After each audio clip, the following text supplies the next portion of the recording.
Om Swastiastu. Assalamualaikum warahmatullahi wabarakatuh. Salam Namo Buddhaya, salam kebajikan untuk kita semua. Apa kabar saudara-saudariku terkasih? Semoga selalu dalam keadaan sehat dan diberkati. Kembali lagi bersama Jero Balian Healer. Tiada masalah tanpa solusi, tiada penyakit tanpa obat. Jangan lupa selalu dukung channel YouTube Jero Balian Healer, dan juga jangan lupa setiap tonton channel YouTube Jero Balian Healer, setiap iklannya jangan di skip atau dilewatkan.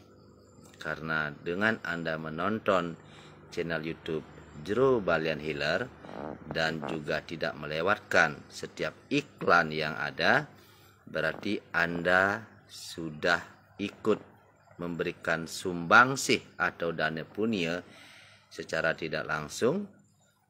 Karena dengan Anda menonton channel YouTube Jero Balian Healer, apalagi meng-share atau membagikan video-video yang sekiranya dianggap baik, bagus dan bermanfaat untuk orang lain, selain akan menanam karma baik di channel YouTube saya, juga dengan membagikan hal baik Anda pun mendukung hal baik dan agar banyak umat yang tercerahkan baik di bidang pengobatan dan juga tuntunan. Jadi di kesempatan kali ini saya akan mengupas sedikit penyebab kebodohan, ya. Penyebab kebodohan manusia. Jadi saya kupas dulu dari awal, ya. Kebodohan manusia itu ia dapatkan jika ada kesalahan atau salah asuh orang tua, ya. Jadi yang 100%, 50% itu adalah campur tangan orang tua. Yang kedua baru pendidikan, dan yang ketiga baru yang disebut dengan lingkungan, ya, atau pergaulan.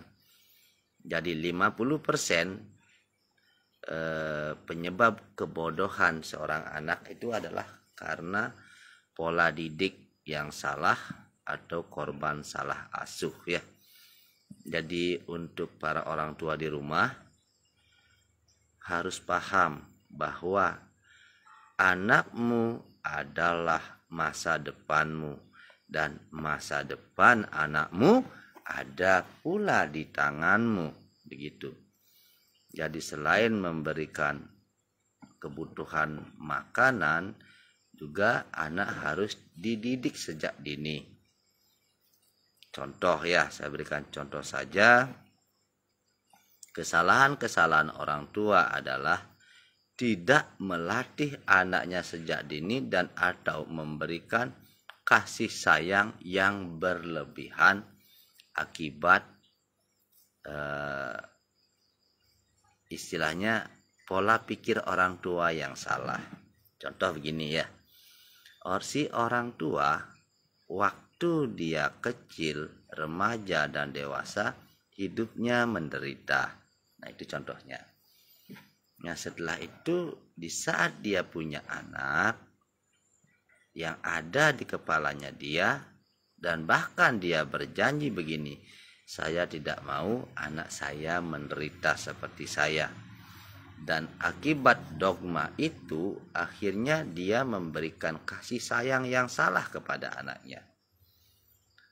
Jadi apapun di dunia ini jika terlalu akan menyebabkan masalah, ya.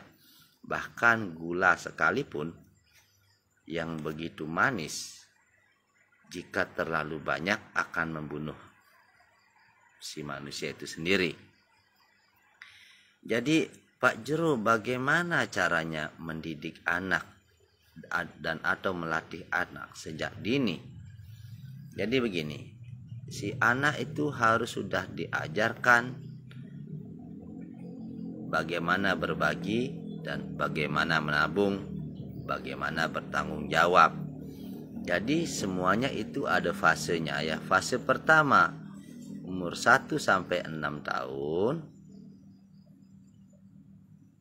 1 sampai 6 tahun. Jadi anak itu dia dijadikanlah seperti dewa. Silahkan di sana berilah kasih sayang. Ya. Terus dari umur 6 tahun sampai 12 tahun anak harus sudah mulai dididik ya, atau diajarkan. Nah, setelah umurnya menganjak dewasa, jadikanlah dia sebagai temanmu, sambil tanpa juga lepas untuk mengkoreksi jika dia ada kesalahan, dan jangan pula segan-segan untuk memujinya di saat dia ada hal baik yang dilakukan. Jadi contoh awal untuk melatih anak agar dia mulai sejak dini memahami arti daripada berbagi. Jadi contoh saja seumpama sekarang Anda membawa 5 permen ya. 5 permen di tangan Anda. Ada anak Anda 1 dan ada ponakan Anda 2, sisanya adalah teman daripada anak Anda, teman bermain ya. Jadi berikanlah ke-5 permen itu kepada anak Anda. Jadi berikan permen itu kepada anak. Setelah itu beritahu kepada anak untuk membagikan permen yang ia bawa kepada temannya dan juga saudara-saudaranya. Sehingga ini sudah menjadi salah satu jalan untuk si anak melatih dia berbagi. Jadi begitu. Jangan kita sebagai orang tua yang langsung memberikan kepada anak, kepada ponakan, kepada temannya. Jadi walaupun sama-sama memberi, tetapi poinnya tidak dapat. Itu yang pertama. Terus yang kedua, anak harus sudah diajarkan menabung sejak dini. Nah, jadi contohnya begini. Setiap tahun anak sekolahan pasti harus kita belikan sepatu baru atau yang lainnya. Ya, bisa celana, bisa baju, bisa buku. Nah, begini caranya melatih anak agar mulai sejak dini bisa menabung ya. Berikan dia celengan, kemudian berikan dia bekal lebih. Beritahu sama dia seumpama 5.000 kan. Ini untuk bekal kamu 2.000, yang 3.000 kamu tabung di celengan. Nanti uangnya pakai beli sepatu tahun depan gitu. Jadi tanpa sepengetahuan anak ya, di celengan itu kita sebagai orang tua ikut mengisinya dengan angka yang tentunya sesuai dengan yang diberikan oleh anak. 15.000 dan 2.000-an ya. Jangan ngisi 10.000-an, nanti ketahuan. Jadi kalau dikasih uang 5.000 pakai belanja 2.000, pakai bekal sekolah 2.000, seumpama yang 3.000 suruh nabung di celengan. Jadi isi juga sesuai dengan angka yang seharusnya. Setelah berjalan 1 tahun, usahakan agar celengan itu penuh, karena kita bantu kan. Setelah itu suruh dia mau buka celengannya, suruh dia membongkar. Di saat dia memecah celengan itulah dia akan merasakan kebahagiaan. Dan mulai saat itulah anak akan paham, wow, saya punya uang banyak, saya bisa beli apa yang saya mau. Dan walaupun sebenarnya Anda orang kaya, Anda bisa ngasih uang cash tanpa nyuruh anak menabung, tetapi poinnya tidak dapat. Jadi di sini tujuannya adalah melatih gitu ya. Nah, itu untuk kita agar anak mulai paham tentang menabung. Setelah itu kita latih anak tentang tanggung jawab. Tanggung jawab yang tentunya menjadi melatih kedisiplinannya sang anak. Contohnya apa? Jadi anak harus dilatih untuk membersihkan tempat tidurnya sendiri. Dilatih dulu, dicontohi dulu, baru diberikan perintah itu agar itu dilakukan. Nah, terus bagaimana kalau anaknya tidak mau melakukan? Nah, lakukanlah seperti apa yang dilakukan oleh perusahaan. Ada SP1, ada SP2, ada SP3. Jadi, jika dia diberi contoh pertama tidak dilakukan, berikan lagi contoh selanjutnya. Jika 2 kali tidak dilakukan, maka di episode selanjutnya harus diberikan yang namanya hukuman ya. Jangan sering memarahi anak, tetapi marahilah sekali. Yang sekali ini tapi tidak mudah ia lupakan seumur hidupnya. Silahkan Anda pukul, tapi jangan dibentak ya. Bisa dihukum dengan cara tidak diberikan bekal, HP disita, dan lain-lain, tapi jangan dibentak ya. Jangan dibentak. Nanti saya akan menjelaskan kenapa tidak boleh dibentak ya. Jadi itu 3 hal dulu untuk melatih dia belajar berbagi, belajar menabung, dan juga belajar untuk disiplin gitu. Karena begini, kamar tidur itu adalah cerminan jiwa manusia. Jadi jika Anda punya teman, kamar tidurnya berantakan, maka jiwa orang itu juga berantakan gitu ya. Sangat mudah sekali mempelajari jiwa manusia. Jadi jika kamarnya berantakan, itulah jiwa orang itu, berantakan. Jangan pernah percaya dengan temanmu yang mengatakan ABCD tapi kamarnya berantakan, karena jiwanya dia berantakan gitu ya. Nah, setelah itu penyebab kebodohan yang selanjutnya adalah jika anak sering dibentak ya. Jadi anak umur 1 sampai 13 tahun ya, jika sering dibentak, nyalinya dia akan mati. Banyak saraf-sarafnya yang tidak akan berkembang, yang menyebabkan anak itu akan menjadi pemalu, pendiam, dan juga dungu gitu ya. Yang akhirnya anak itu akan bodoh, kalau bahasa Balinya olog-ologan ya. Dan saat dewasa nanti dia akan menyendiri saja. Dia akan sering diam di kamar, dia tidak mau bergaul, dia tidak pede gitu. Jadi hati-hati, jangan sekali-kali membentak anak ya. Lebih baik dipukul. Dipukul itu pun harus dari pinggang ke bawah ya. Sekali lagi, kalau dipukul itu pun dari pinggang ke bawah. Dari pinggang ke bawah boleh dipukul. Jangan dari pinggang ke atas, tak boleh, apalagi pada daerah kepala. Karena kalau dipukul, sakitnya dia hanya di luar ya, di kulit saja. Tapi kalau dibentak, jiwanya yang kena ya. Jadi itu biar teman-teman paham. Terus kalau anaknya bandel sekali gimana? Ingat, berikan hukuman sekali saja yang diingat seumur hidupnya. Contoh ya, umpamanya anaknya penakut nih. Contoh anaknya penakut tapi nakalnya minta ampun. Dia takut dengan air, dia takut dengan sendiri. maka siramlah dia di kamar mandi dan kunci pintu dari luar. Bagaimanapun dia menangis, jangan dikeluarkan selama 2-3 jam. Nah, setelah itu dia akan mendapatkan efek jerah.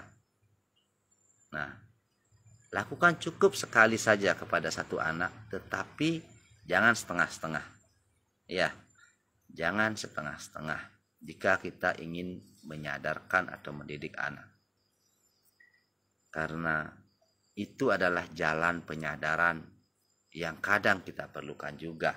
Ya, dijamin anak tidak akan benci kepada kita. Dan yang paling penting lagi adalah antara ibu dan bapak atau orang tua ini harus punya komitmen.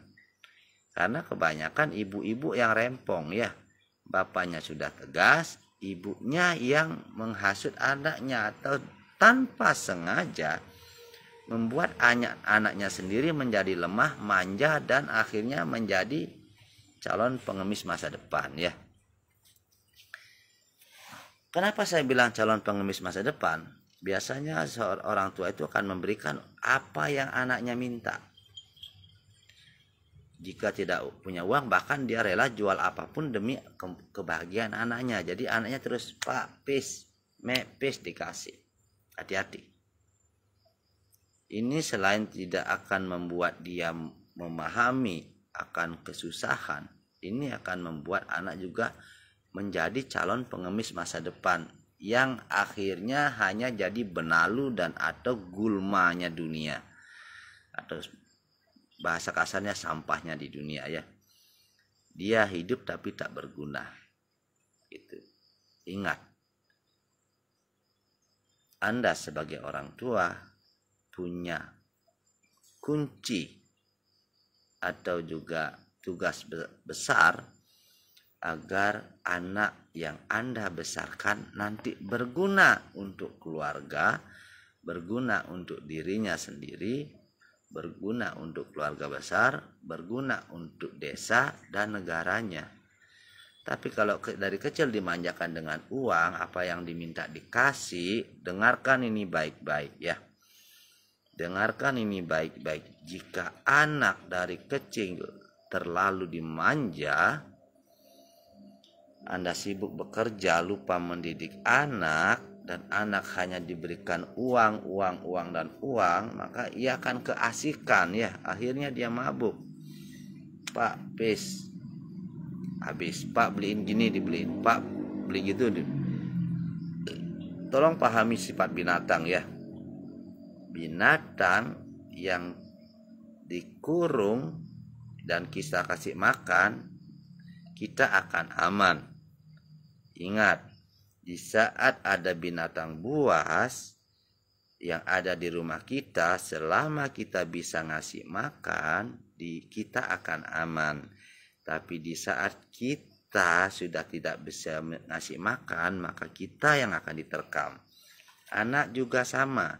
Jika anak sudah kadung terbiasa kita kasih uang, dari kecil kita kasih uang, dia membesar, kita menua. Ingat, dia makin besar, makin berotot, kita makin tua. Nah, bagi si anak yang sudah dilatih manja, kita adalah mesin ATM-nya dia. Di saat kita yang sudah tua tidak bisa memberikan apa yang dia minta, maka kita akan dihajar sebagai orang tua. Hati-hati.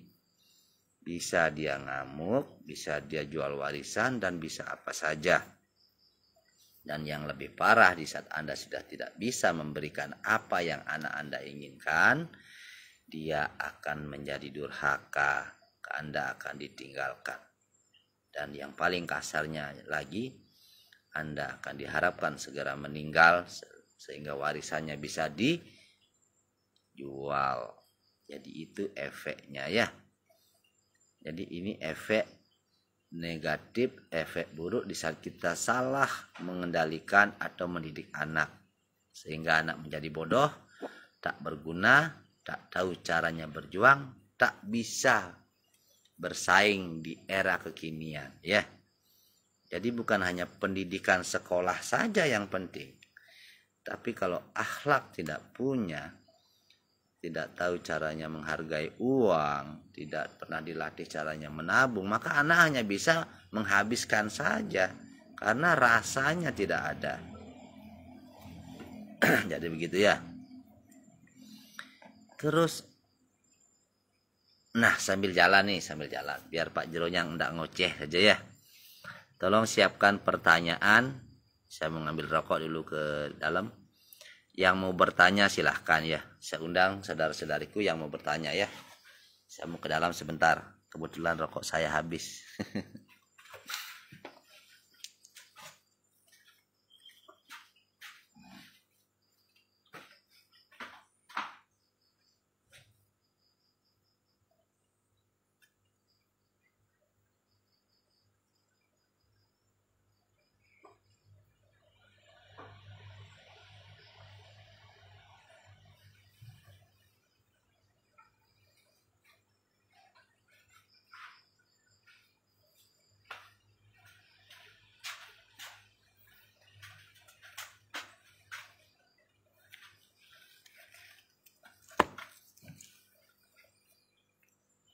Tidak ada yang mau bertanya nih.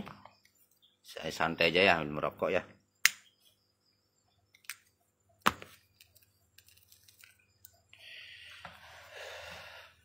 Jadi begitu saudara-saudariku terkasih ya. Jangan salah mendidik anak atau Anda akan sia-sia punya anak. Ingat itu. Kenapa saya bilang sia-sia punya anak? Karena anak itu adalah tumpuan di hari tua, tetapi bagaimana kalau di hari tua anak tidak bisa apa-apa? Akibat kita yang salah asuh. Yang bagaimana saja namanya salah asuh Pak Jero kan begitu. Yang celakanya adalah di saat anak di permainanannya ya, saat anak bergaul dengan teman-temannya, kemudian mereka ribut, bertengkar, saling pukul. Terus anak Anda yang salah.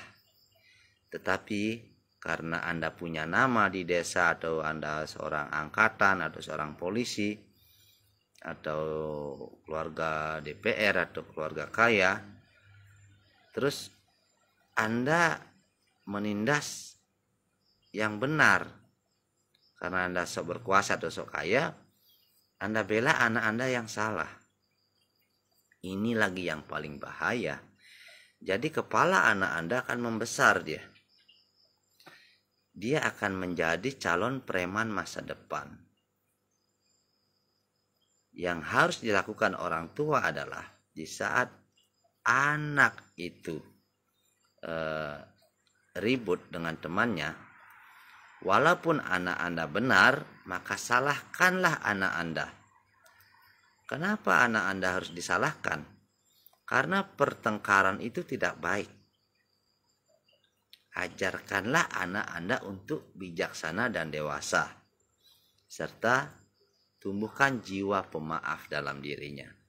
Bahwa jika ribut dengan teman, walaupun posisimu benar, itu adalah sebuah kekalahan. Kenapa? Karena temanmu merupakan saudaramu. Dan ingat, suatu saat nanti walaupun sekarang kamu kaya, bisa saja besok kamu dilindas truk di jalan dan kakimu patah, maka orang-orang di sekelilingmu lah yang akan membantumu. Siapapun yang saat itu dekat denganmu, dekat dengan kejadian, dan bisa jadi itu adalah temanmu, baik itu teman sekolahmu, teman lamamu, dan mungkin juga orang yang baru kamu kenal, yang akan menolong kamu. Bagaimana? Setuju atau tidak?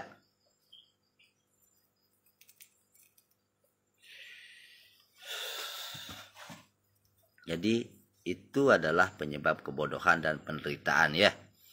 Ingat, saya Jero Balian Healer sudah 5.000 lebih menangani pasien dan sudah ribuan pasien dengan masalah keluarga. Ya. Saya tidak pernah menyalahkan anak ya. Saya tidak pernah menyalahkan anak yang dijelek-jelekkan oleh orang tuanya. Anak saya nakal, anak saya gini. Saya langsung nyolot, lolah masalah terbesarnya. kalianlah sumber masalah di keluarga kalian sendiri, begitu. Pasti orang tuanya yang saya salahkan, orang tuanya dulu yang saya bina, baru saya suruh dia untuk mengajak anaknya datang ke Candi Dase, biar saya yang menuntun anaknya dia. Jadi siapapun Anda yang memiliki masalah keluarga antara pasangan suami istri, dengan saudara, dan atau dengan anak bandel dan lain-lain, Anda punya masalah tapi belum dapat solusinya, datanglah ke Candi Dase, ngiring. Ayo bersama-sama kita memohon, meminta tuntunan, karena yang menuntun bukan saya.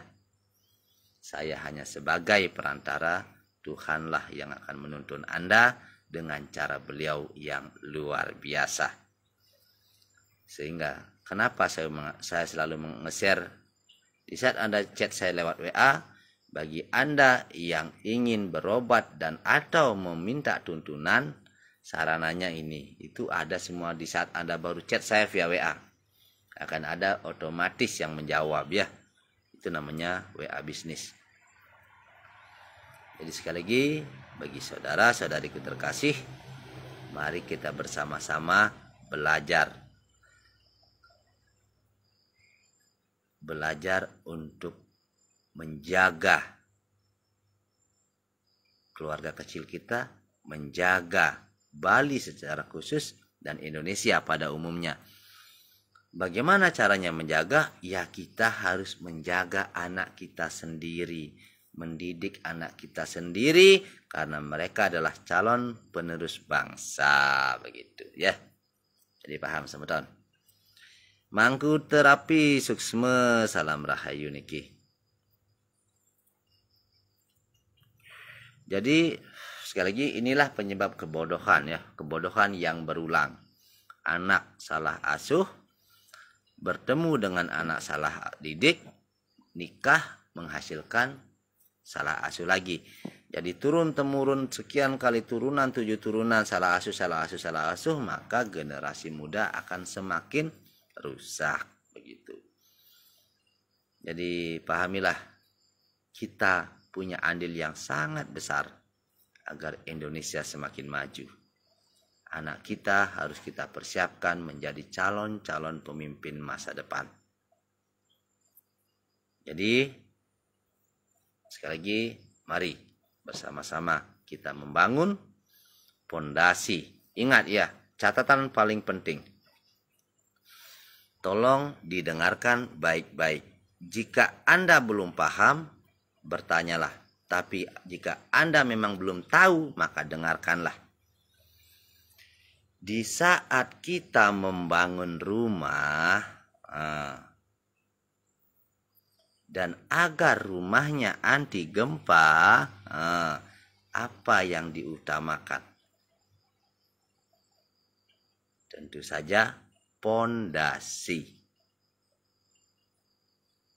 Jadi pondasinya yang utama ya. Pondasinya yang utama. Jadi kalau manusia, kapan perlu dibuatkan pondasi? Ya tentu saja semasa ia masih dini ya. Semasa ia umurnya belum begitu dewasa, sudah mulai dibimbing, diajarkan, dilatih. Jadi jika anak sudah salah pondasi, ini yang bahaya. Sama seperti rumah, kalau pondasinya sudah salah, sudah tidak bagus,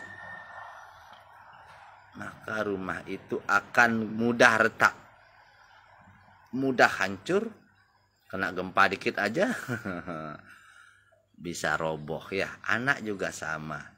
Mari bersama-sama kita berjuang, kita buat anak kita memiliki pondasi yang bagus. Jika Anda ingin kedepannya memiliki anak yang bisa dibanggakan. Inggih semeton sami suksma sampun nyaringin jero bunga benjangan tiang mereka Pak Jero. Melancaran rumah pajang tiang di Candi Dase di Jalan Puri Bagus. Inggih jero bunga, salam rahayu. Terus Gongalit Suartini, semoga para ortu berhasil menerapkannya sehingga anak-anaknya nanti menjadi kebanggaan keluarga, bangsa dan negara. Astungkare.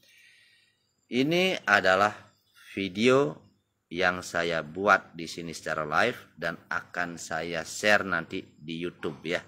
Silakan cek nanti di YouTube. Bagikanlah video ini setelah ada di YouTube ya. Karena terbentur saya tidak punya kamera ya. Saya tidak punya kamera yang bagus. Jadi saya buat videonya di sini saja sambil live. Jadi nanti saya setting, saya masukkan ke YouTube ya. Mohon doanya. Dan dukung terus channel Jero Balian Healer. Sekali lagi, saya Jero Balian Healer. Mohon pamit, mohon undur diri.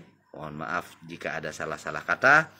Tidak ada niat menggurui, tetapi inilah aku yang senang berbagi. Tugasku adalah menciptakan sesuatu dan menjaga sesuatu. Salam Rahayu. Assalamualaikum warahmatullahi wabarakatuh. Salam Namo Buddhaya. Salam kebajikan untuk kita semua. Om Santi Santi Santi Om. Rahayu, Rahayu, Rahayu.